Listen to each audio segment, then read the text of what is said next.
All right, Virgo, welcome to your yearly 2018 Sidereal Astrology forecast. So this video is for Sidereal Astrology. The signs are different from mainstream astrology. So if you do typically follow horoscopes and do notice some of the houses or signs are different, do check the link down below. We're using the actual size of the constellations, which means the signs do change. And you do want to make sure you're watching this for your sidereal sign as well. So if you are new, check that out. Also check out the birth chart calculator down below, which will show you your sun, moon, and ascendant sidereal signs. And I do recommend watching these videos for all three because you'll get a more holistic picture that way. All right, but Virgo, this year the emphasis will be on your second house of finances and resources. I think there can be some expansion with this area, some new beginnings, maybe some opportunities, and it's fundamentally with your sense of self-worth, self-reliance, understanding a little bit more about what you're worth, your time, your energy, and through that expanding in the external sense with maybe finances or investments. Now, that area is being emphasized as well as your home life. Saturn's going into your fourth house. So I think there is stability being built now for the next couple years involving your home, your location, family, anything that is a root in your life, and taking this area seriously to build upon it for the next couple years, and a great year to put in that patience and hard work in that area. All right, so let's look at that along with all of the specific aspects you've got this year here in just a minute.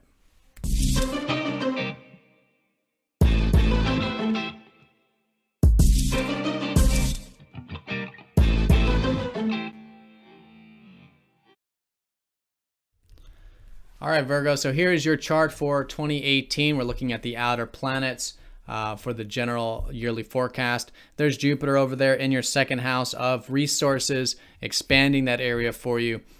Really good there. And Saturn, again, building those solid foundations down here at the bottom of your chart in the fourth, which has to do with home, location, family, and your roots. So this is going to be a very general reading, of course, because it is collective. If you'd like a specific look at the year ahead, there is a link down below and after this video for 20% off readings. So do check that out at the end of this video if you'd like to get a more specific look.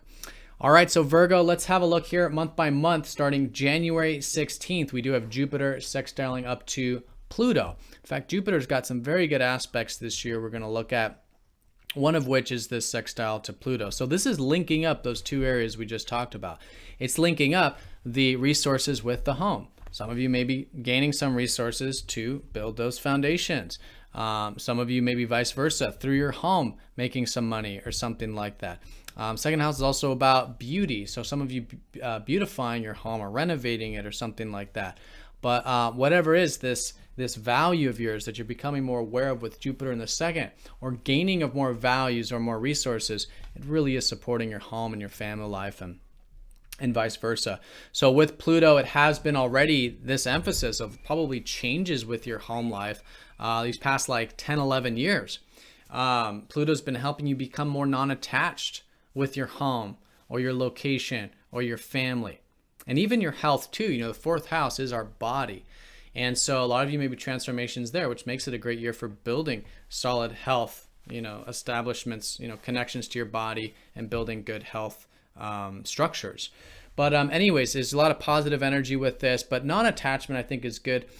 And that's already been the case, but now it's more like an empowering feeling. I think you're going to feel empowered when it comes to these personal life things this year, and even empowered more than likely with that sense of self-value and your material life as well. So we do have a new moon on the 16th of January as well, and this is going to be in that fourth house of your roots. So there quite literally could be some new beginnings mid-January having to do with these foundations for you. Now, January 31st, we do have a lunar eclipse, technically in Cancer, but what I think it's going to be pulling more on is the Leo side of it, because of the fact that the North Node is finishing Leo these first few months of the year. The reason this is significant is that when the nodes finish a sign, it's usually some sort of completion or some sort of cultivation of that area. And this has been the past year and a half of you likely learning more about your spiritual self, maybe your deep psychological self, where you can have more peace in your life, more alone time, more of this receptive approach to life that now is completing. And I think these first few months, you're going to notice this culmination of more acceptance, presence, or peace, or however you're seeing that in your life. Now, at the same time, you will likely notice a subtle shift about this year being about friends or technology or innovation or your future aspirations. All this future stuff, this progressive stuff, really is great for you to learn about. And I think these first few months, noticing that shift as well. So speaking on that a little bit further, February 15th, we do have a solar eclipse with the South Node. So this is going to be a new beginning with the 5th house, which is the house of your passions, everything close to your heart, things that give you joy in life. And so with this stuff, seeing around mid-February, if there is anything here you want to bring back into balance. All right, anything you want to bring back into balance with these joys in life, these passions, or your self-expression. And that's if you notice something's imbalanced with it. But at the same time, just noticing if there is some stuff you're releasing with it. There's some things you want to let go of or something. Really good time to set some intentions mid-February, and that stuff could be culminating by late summertime. Now, April 14th, we do have Jupiter sextiling up to Pluto for the second time. So we talked about this positive link between value and personal life.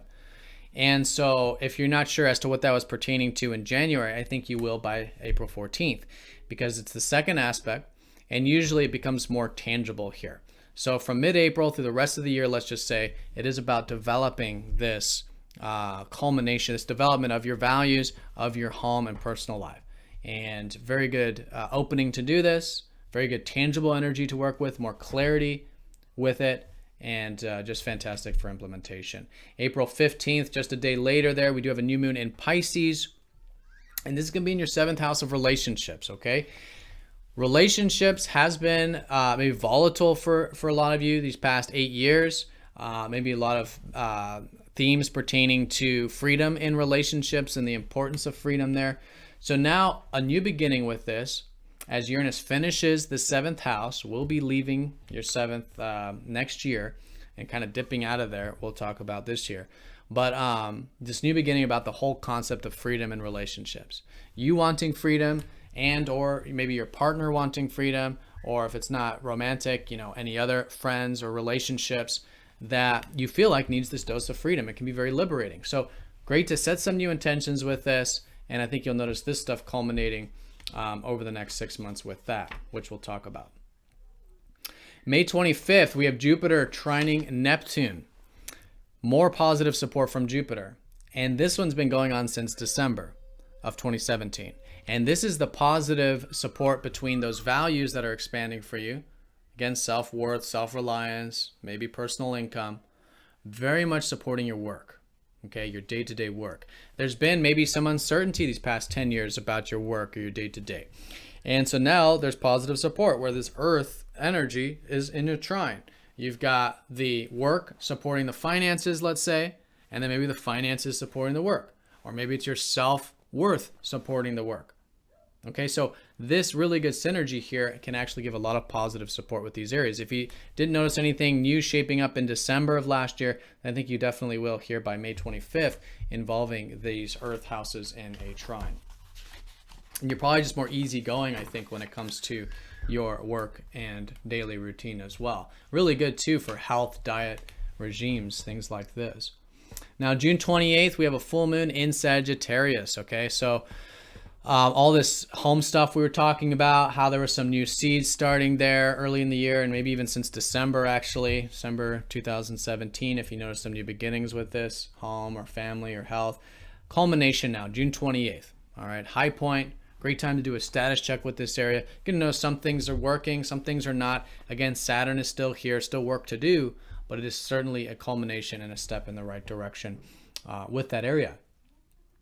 July 12th, partial solar eclipse in Gemini. It's partial. There's 2 partial eclipses this year with the with the North Node.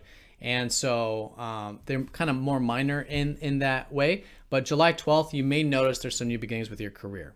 Okay, really good time to maybe do that, set some new intentions there with that area. Then July 27th, we have a lunar eclipse, which will be a real full-on lunar eclipse with the 5th. So when we were talking about back in February, how there was this new beginning with bringing balance back to your self-expression and whatever is in your personal life that is a passion of yours, and bringing that back into balance. This is now the high point with it. There'll be a lot of awareness about this. You're going to notice you're releasing some things. This could be a lot of the releasing there for you to liberate you, to free you up, to again pursue and learn more about friends, the future, your future aspirations, progressiveness, technology, all this stuff, which really is your life path this year.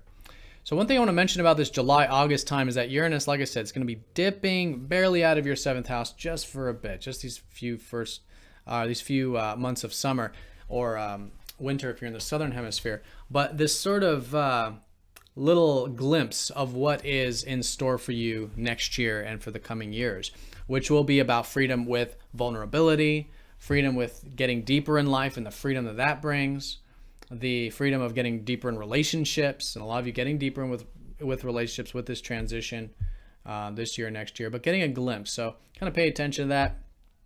And I think you'll notice you get a bit of insight about what that's about for the coming years. Now, the second partial solar eclipse on August 11th, August here, this will be a new beginning, probably with your spiritual well-being. Again, this has been the area of completion.